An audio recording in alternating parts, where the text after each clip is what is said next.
Alright guys, it seems like every time I think I'm done with this, I find something else I need to do. So it's freshly charged. We're going to do a couple things here. Now, you'll notice that these motors, here let me just kick this on for you, have a shaft, and that shaft has play. We're just going to show you, see that? So we're going to push it all the way in. I'm going to take some lubricant and we're going to dust it onto the back side of this right here. Okay, now I'm going to spin it around and I'm going to pull it back and forth in its casing as I spin it. And I'm going to wipe off the excess. And I'm going to go around and I'm going to do that to each and every one of these, because if you look really closely, it's got a little C-clip on here. Okay, well that little C-clip pushes up against this and creates friction, guys. So the object is, when this goes to lift, it'll pull tight against that and create friction. This helps to lubricate against that friction. In addition, just a little shot on your gears, and all of a sudden, the whole ball of wax starts to be a lot smoother, guys. So I'm just going to run through this real quick, guys, and do this at each stage. Bam, bam, little bit there. Bam, bam, little bit there. Run those two around. Work it back and forth. I've lubricated the bottom shaft and the top shaft at the same time. And now we're just going to keep going around the helicopter using the exact same method. I'm going to drop a little here. I'm going to drop a little right here on top of the main gear. Don't worry about getting all the way around this big gear. Instead, focus on the little gear, guys. Okay, so I'm again pulling off excess. You want to pull that off. And you don't really need all that much. Just enough to coat it is really enough. But at the same time, you're better off putting it a little too much than a little less. In fact, this stuff is very thick. And if you leave the bottle open overnight, some of the lighter elements will evaporate from this formula and it actually gets noticeably thicker. And I've done that on purpose. I generally will take a bottle of this Finish Line high endurance stuff, all weather, and do that with it because it makes it thicker and it works really, really well. And it doesn't actually remove any of the lubricants during that process. So just take the top off and leave it out overnight, and the next thing you know, it's smooth. So now that it's lubricated all the way around, we've lubricated all of the gears, and I just want to double check that. I see lubricant on this gear, lubricant on this gear, and this gear, and this gear, which means we are properly lubricated. Now, one of the other things I did was I went into it and I pulled out all of the lights, guys. All 4 lights with their covers. All that is gone. In addition, I didn't leave the LEDs in there or the wiring. I took it right out. Save the weight.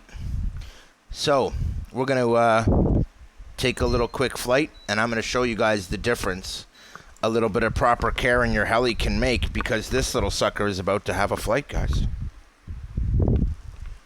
Now, of course, there are no lights, so I no longer have the lights to tell me when things are good to go, but I don't need them. And now, we got a lighter aircraft, which I can definitely see it is. It's more responsive, especially to the throttle, which is really nice to see, but also to forward and backward, right and left. Anything I do with it, it tends to respond very quickly, guys.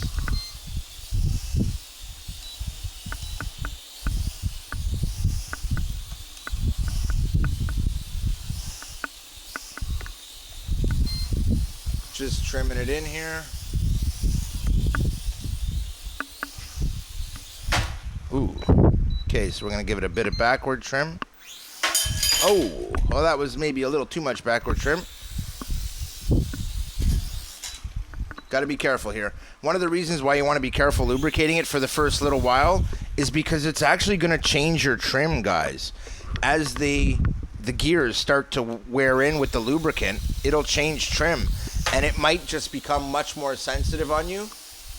And if you're not ready for that, don't do a lubrication type upgrade, guys. Whoa, see that? It just jumped itself over backwards. Okay, hold on. We're going to go get it. And we're just going to keep taking it for real quick little trim flights. And right now, let's just do that a little bit more here. I'm going to put it on sensitivity 2 and see if I like it more.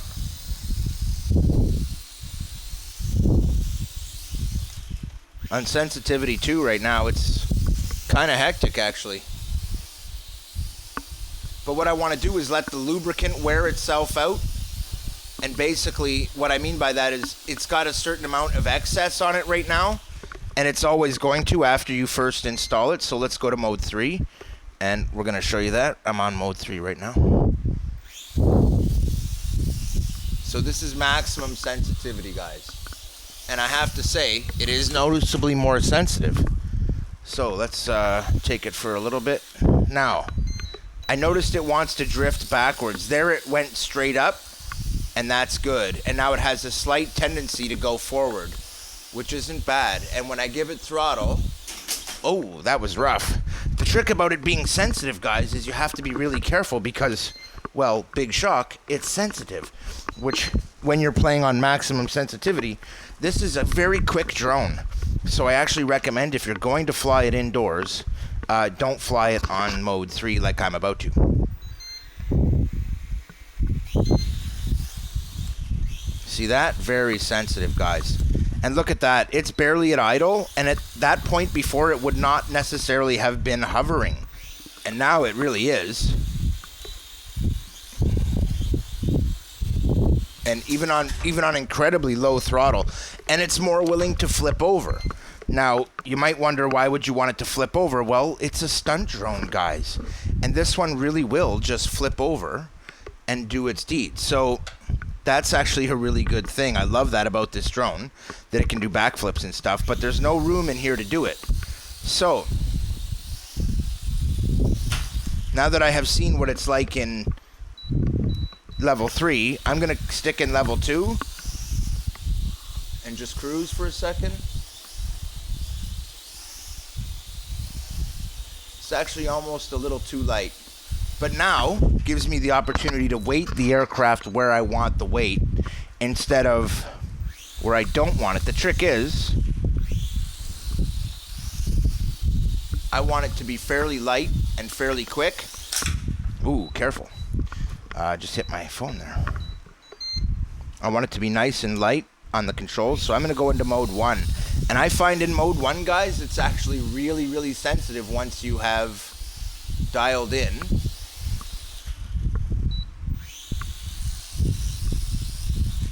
And in the fan, it's really moving around good right now. It's pretty light.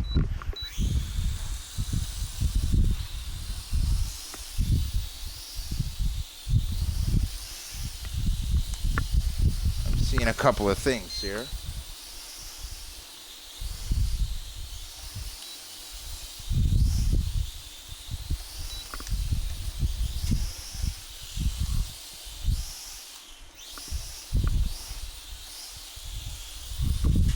If you wonder why I'm kind of jerking it around, it's because, believe it or not, sometimes the best thing you could do is to see how it responds when getting jerked around.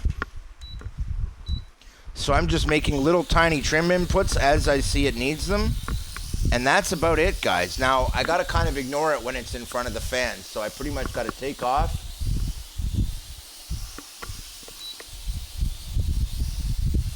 But it's doing pretty good. It's pretty reasonable. I can manage to control it pretty precisely.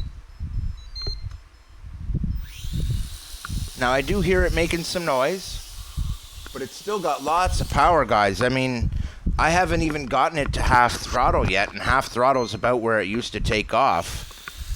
It's actually a little higher than that, but not much. And that's a good sign. If in a helicopter you can take off at 60% throttle, you have got one wicked helicopter. That's really powerful. And it's getting to that point where that is exactly what's going on here. And I mean, it's getting to the point where it's very fast, very agile. And I like having the fan here for testing purposes, guys. You ever want to know how your heli's going to handle outdoors? There's nothing wrong with trying it with a fan. Now, here's the real trick. I'm going to pin it down and let the rotor spin up to try and get some of that glue off because, or sorry, not the glue, the, all right, so it's dead. I knew it would be dying soon. And we're going to shut off the controller. And let's just see here. I got roughly 10 minutes of flight time since I started this video. It's 10 minutes. So that's pretty good. It was getting longer before that, but now if I feel this battery, I wish I could put a temperature gauge on it for you, because it's feeling like it's right around 50 degrees. It's got some warmth to it, but it's not hot. That being said, it's actually coming along very, very well as an upgrade. It does really well. Now, it is giving me slightly shorter run times, but I like it. The weight is now in a better place. You can see all the lubricant spun all over the place, guys. This will actually take a while for all that excess to be gone and for it to just be what it needs to be. So I'm going to give it a quick wipe down and let it cool down. Always let the battery casing cool completely before you charge the battery, guys. Charging warms up the battery, and so does using it. Keith out.